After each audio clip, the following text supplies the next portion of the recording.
छोटी मोटी कलशा सजन बड़ा भारी है। छोटी मोटी कलशा सजन बड़ा भारी है। जाके पूछ बाबा जी से कहाँ रखाई है। छोटी मोटी कलशा सजन बड़ा भारी है। जाके पूछ पापा जी से कहाँ रखाई है। छोटी मोटी कलशा सजन बड़ा भारी है। जाके पूछो जय भैया से ई कहाँ रखाई है। जाके पूछ पाँचू भैया से कहाँ रखाई।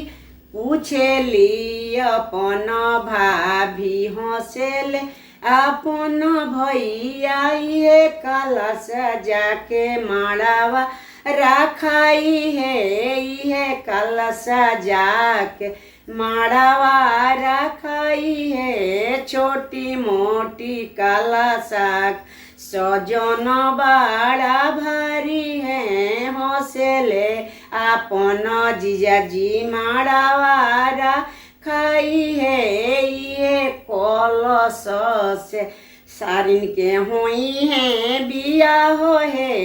ये कलश से सारिन के हुई है बिया हो है। छोटी मोटी कलशा सजन बड़ा भारी है।